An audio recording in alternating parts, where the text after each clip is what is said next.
years 13, 14, it is possible that those breakout times would have been much shorter, but at that point we have much better ideas about what it is that their program involves.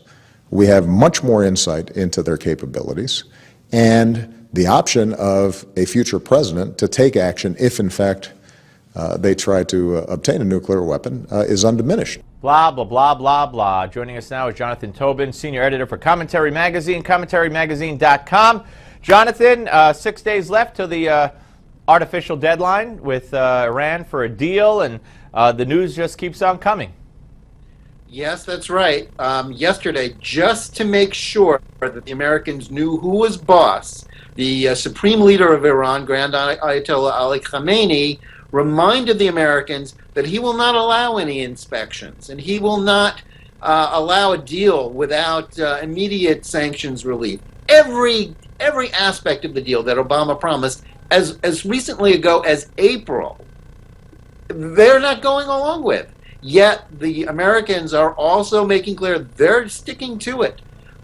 They may not get their deal by June 30th, Steve, but they will get their deal because the Iranians know the Americans won't walk away. They've demonstrated it consistently for 2 years, and there's no reason to think, and no reason for the Iranians to think, that Obama won't bow and give in again on these points, which make this, an already weak deal a complete sham.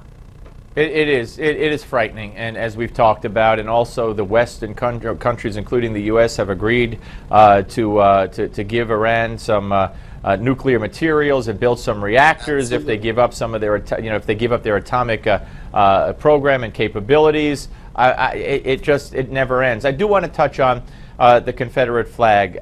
You wrote a piece that as the flag comes down, the Civil War may finally be over. So you agree that the Confederate flag needed to come down. My worry is, they're already talking on CNN about, hey, what about the Jefferson Memorial? I mean, don't you think that this is step one and there's a lot more to come? Listen, the people on the left will always have their agenda, and I don't dispute that. But I think conservatives, and I'm speaking now as a conservative, perhaps to other conservatives, we have a lot of battles to fight to save this country. The battle that we don't need to be fighting is to refight the Civil War. The North won, the Union was preserved, Lincoln is a hero to all Americans. The Confederate flag really doesn't have any purpose over state property anymore. It is a symbol that is deeply offensive to a lot of people in this country. I know some people see it as a symbol of their heritage. I get that, but you know what?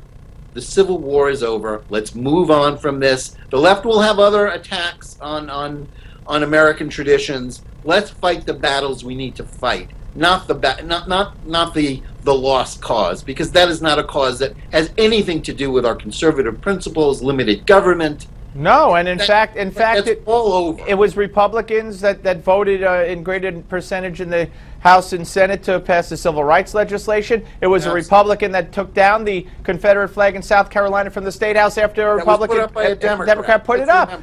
But you know what? The Republicans are so out of it. They don't have the time or the patience or the ability to even explain that to the public, just as all Boehner's interested in is punishing people who disagree with him and hugging Obama on free trade. That's all they've been doing for the whole entire 4 months that I can recall. Anyway, Jonathan, good to talk to you. They put no bills. The Senate has passed nothing and put it on the president's desk except Keystone. What the heck are they doing there? Jonathan Tobin will speak to you soon. Noah Rothman is next, folks. Don't go away.